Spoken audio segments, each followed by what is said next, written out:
Eu queria abrir o programa de hoje com uma manchete importante em todos os portais hoje, em todos os jornais do país, que fala sobre PT e PCC. PT e PCC, o partido político e a organização criminosa. E eu quero iniciar o meu comentário remetendo ao ano de 2022. Era ano de eleição, a campanha já tinha começado. Então, aquele período oficial de campanha eleitoral no país, que é agosto, setembro até o comecinho de outubro, quando tem o primeiro turno, depois, em alguns casos, há um desdobramento para uma segunda rodada, mas naquele período, alguns temas foram proibidos de serem tratados nas redes sociais e até pela grande imprensa, até pelos microfones, até pelas emissoras de TV, os jornais e revistas. Não poderiam tratar de alguns assuntos, porque o Tribunal Superior Eleitoral entendeu que não era o caso. O Tribunal Superior Eleitoral era chefiado pelo ministro Alexandre de Moraes e assim sempre é.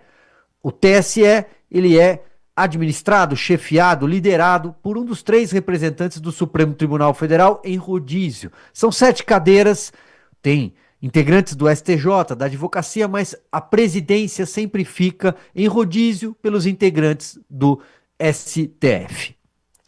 O ministro Alexandre de Moraes e os demais ministros que seguiram a sua orientação determinaram, eu repito, que alguns assuntos fossem proibidos no Brasil, fossem censurados. E falar sobre PT e PCC, sobre investigações policiais, investigações do Ministério Público que tratavam de políticos do partido com algum tipo de envolvimento com integrantes da facção criminosa. Essas reportagens, esses comentários, essas postagens foram alvo de determinações de medidas de remoção de conteúdo de veículos de imprensa e alvo de remoção de conteúdo por parte de influenciadores, de jornalistas. Eu fui alvo de pedido de determinação, porque o judiciário não pede, ele determina, ele manda. Eu fui alvo, por exemplo, de ordens para remoção de conteúdo, por exemplo, por tratar de reportagens que falavam do PT e do PCC. Reportagens que falavam sobre investigações da Polícia Paulista e do Ministério Público do Estado de São Paulo, que encontrou lá atrás, já havia encontrado elementos sobre políticos do PT com e sem mandato ligados a cooperativas de ônibus, a empresas de ônibus, principalmente na capital paulista, na Zona Leste. Isso passava, por exemplo, por um vereador da capital. Isso passava também por um hoje ex-deputado estadual do PT de São Paulo. Quem nos assiste já tem até a imagem, porque o lance é rápido. Esse deputado é o deputado Luiz Moura, do PT. Hoje ele é ex-petista. O partido tirou ele de seus quadros e ele perdeu as funções na Assembleia Legislativa. Esse deputado, Luiz Moura, ele é irmão do vereador paulistano Senival Moura. O vereador Senival Moura foi preso hoje em São Paulo por envolvimento com uma empresa de ônibus ligada ao PCC. Eu trago um trecho da reportagem do jornal O Estado de São Paulo que aparece aí na sua tela. O GAECO, Grupo de Atuação Especial de Combate ao Crime Organizado do Ministério Público Paulista, e o DEIC, da Polícia Civil, deflagraram a Operação Última Parada contra a infiltração do PCC no transporte público de São Paulo. É a 4ª empresa de ônibus que atua na capital, investigada por elo com a facção. Pela primeira vez, um vereador da capital, Senival Moura, ele é o primeiro secretário da Câmara Municipal da cidade de São Paulo. A cidade de São Paulo é a principal capital do país em número de eleitores. Do ponto de vista financeiro, é a cidade de São Paulo, que tem a estatura de um estado, e o estado tem a estatura de um país. Ele é o primeiro secretário da Câmara Municipal de São Paulo. Ele foi preso sob acusação de lavar dinheiro do crime organizado na empresa de ônibus Transunião, cujo presidente, Lorival de França Monário, também foi alvo da operação.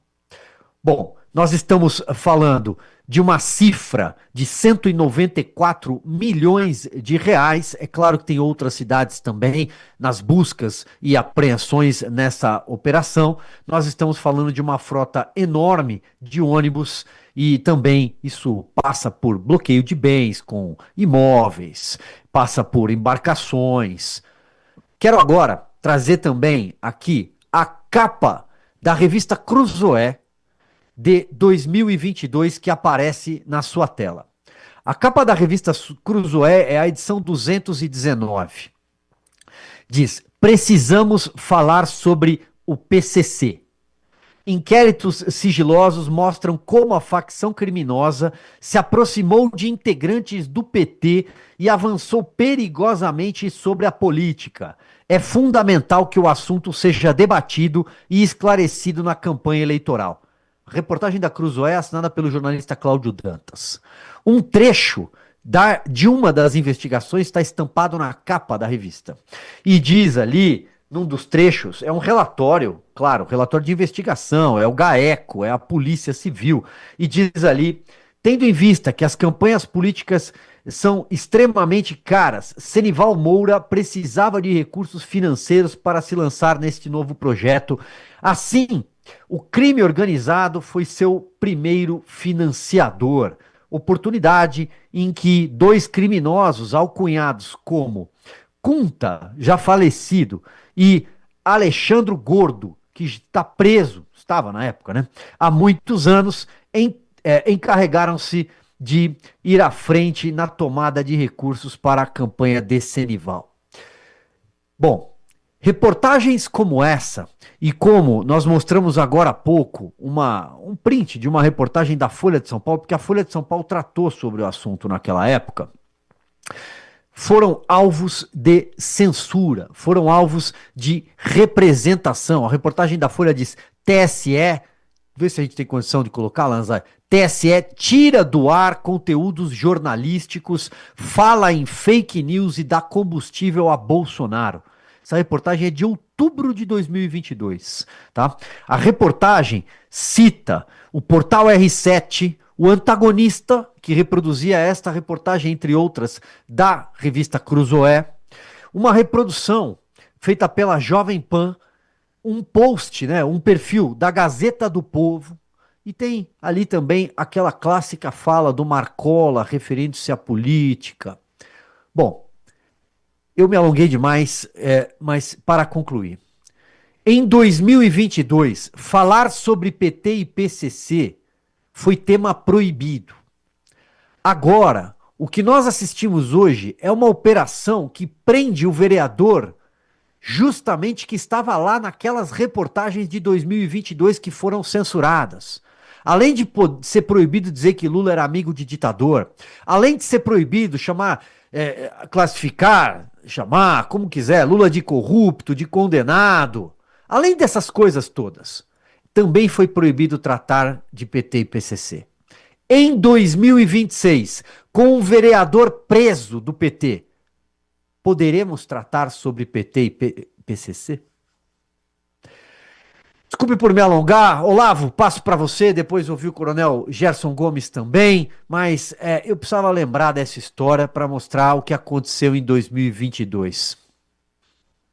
Amigo Silvio, amigo Gerson, não seria muito estranho se articulasse a nova censura desse calibre que aconteceu em 2022.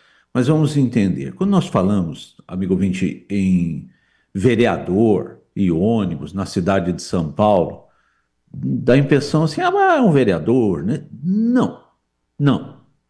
Vamos entender essa história e os números e a estrutura. Senival vai para o PT em 1984.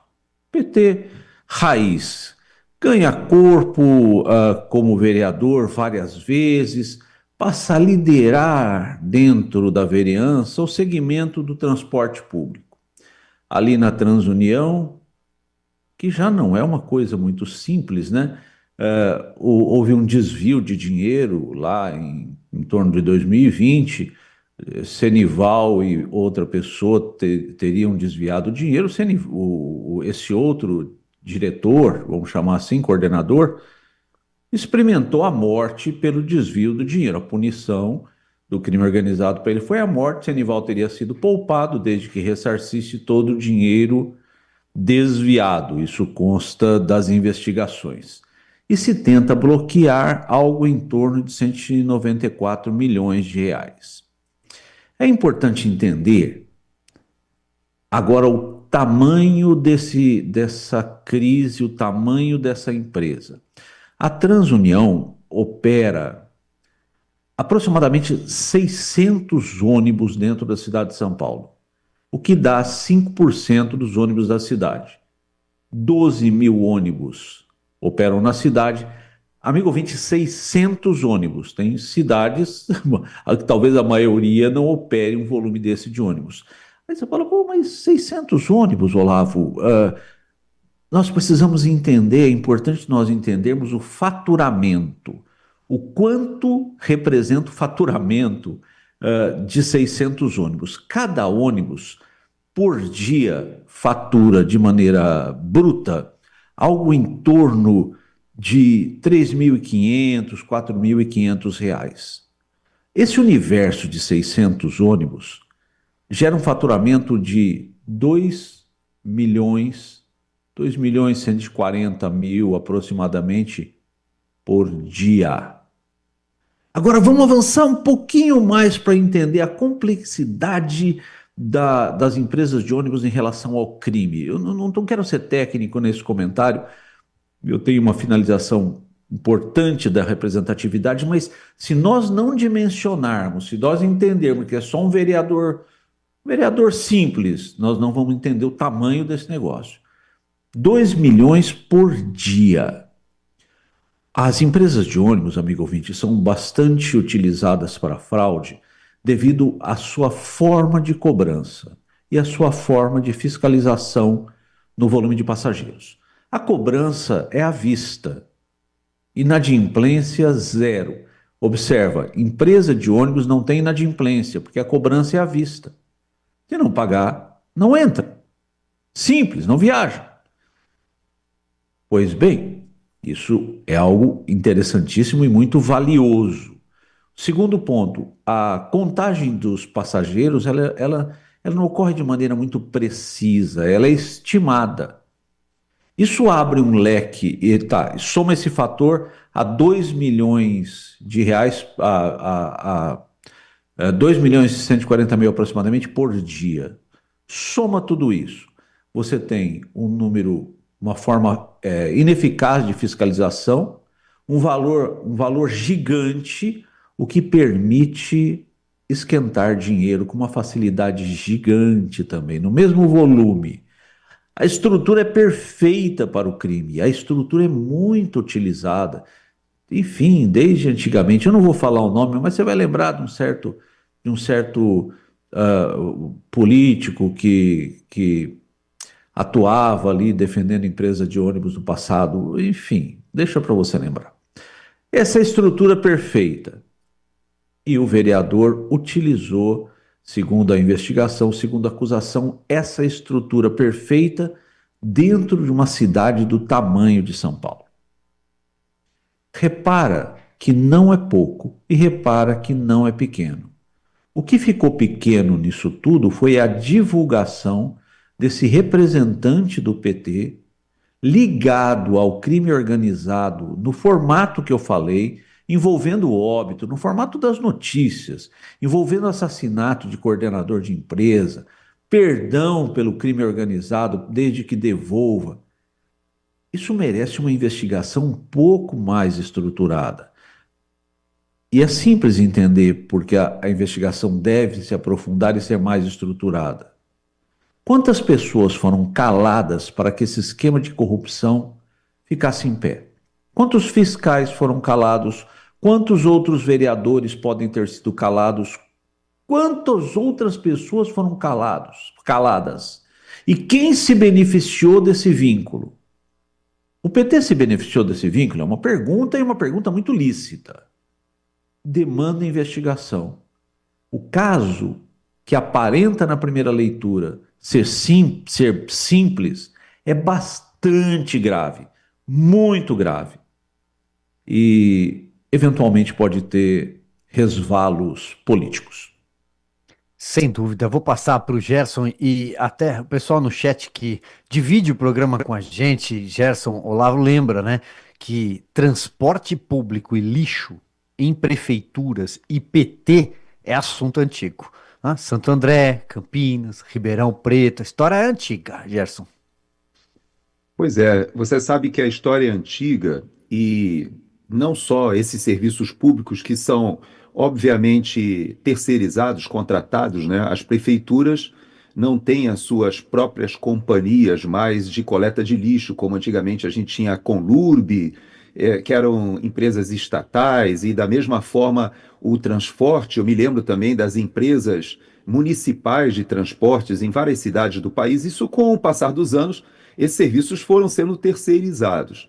E nesse momento, quando são terceirizados, já foi identificado lá atrás a presença do PCC em São Paulo e em outros estados. O crime mais desorganizado do que em São Paulo, eu costumo dizer que o PCC nos trouxe a noção do que é o crime organizado, e no Rio de Janeiro as facções nos mostraram o que é o crime desorganizado.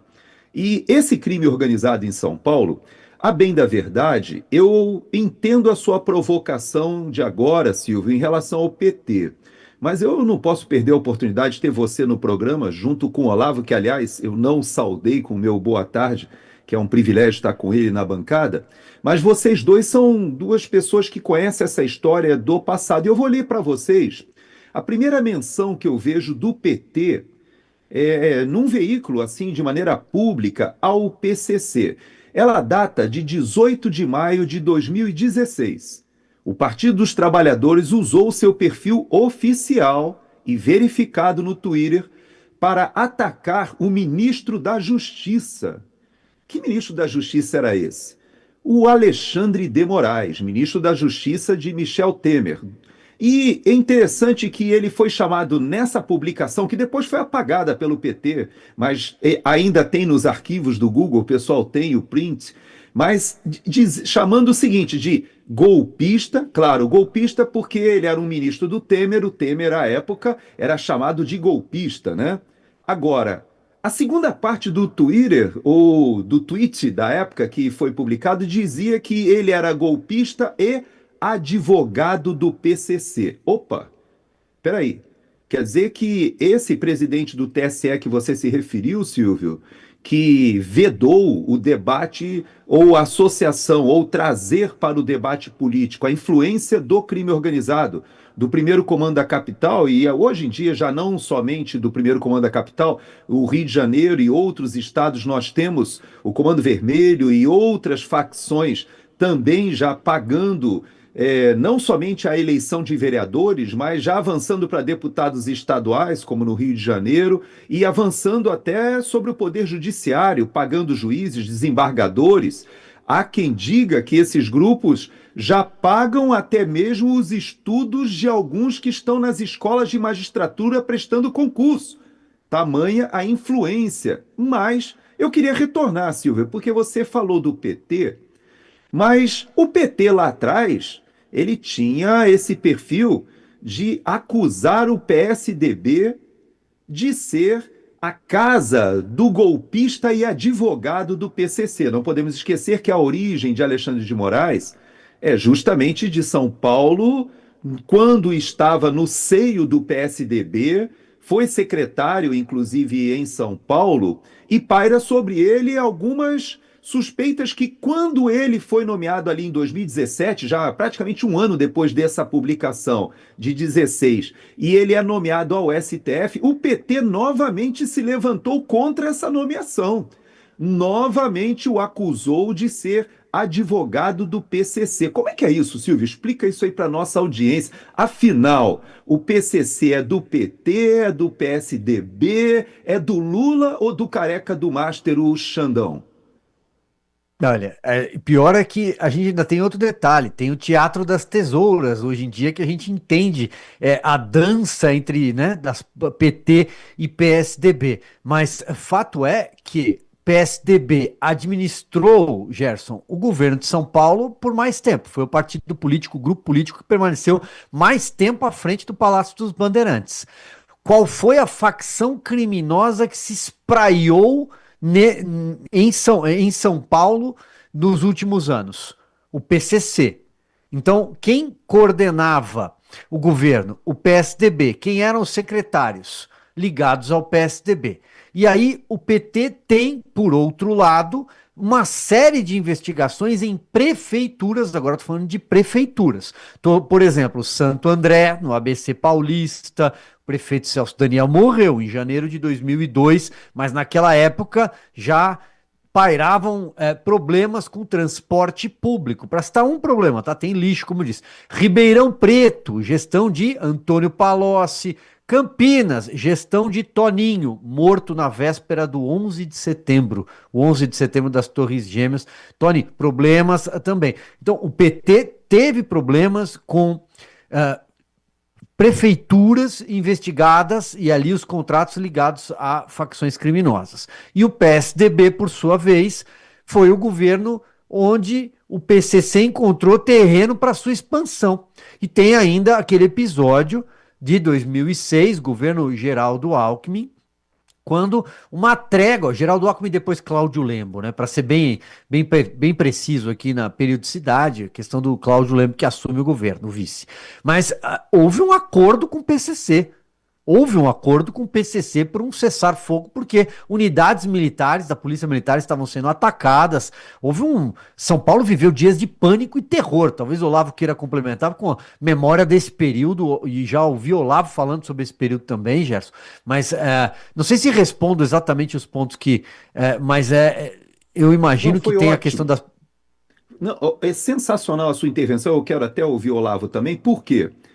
Uma das questões que são levantadas agora, até uma questão mais semântica, quando os Estados Unidos classificam o PCC, em especial, que é esse fruto do nosso debate, o Comando Vermelho também, mas o PCC em especial como uma organização terrorista, é que esse período que você faz referência e que o Olavo deve conhecer melhor do que ninguém, eu me lembro das notícias de jornal e todas elas utilizavam o termo terrorismo, o termo terrorista. Nós tínhamos delegacias sendo atacadas, delegacias policiais sendo mortos, ataques sendo feitos em presídios, ataques anunciados contra o Estado.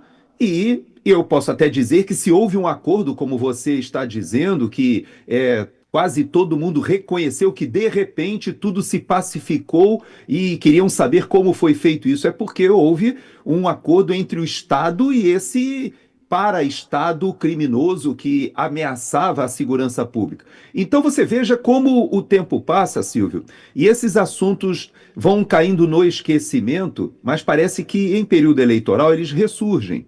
E por isso eu fiz essa provocação, porque quando você lembra de 2022, que não foi somente esse assunto, vários assuntos foram vedados, por exemplo, até a relação de Lula com Nicolás Maduro, ou os ataques ou associações ao fato de Daniel Ortega estar atacando a Igreja Católica na Nicarágua. Foram temas que foram vedados da campanha e que, logo depois da campanha, se mostraram verdadeiros. Então, o período eleitoral é justamente o período que qualquer sociedade democrática traz os assuntos que são conflitantes, as diferenças de programas de governo, as propostas diferentes e até as fragilidades. Para isso serve a oposição em qualquer lugar no mundo. A situação vai tentar convencer a população de que deve continuar confiando neles para gerir o país ou gerir o estado, o município, e a oposição vai tentar convencer o eleitor de que eles não têm mais condições de persistir no governo ou deve-se dar a oportunidade de uma alternativa àquela proposta. E essas fragilidades, Silvio, que são importantíssimas de serem exploradas pela oposição que fiscaliza e mostra, e a imprensa tem um papel fundamental que não deveria estar sendo cerceado. Pelo menos nós estamos em 2026 tendo essa lição aprendida, talvez em 2022. E eu creio que a gente não pode abrir mão disso daí. Sem dúvida. Olá, vou passar para você. Deixa USA Brasileiras. Entre no site e saiba como adquirir o seu modelo exclusivo.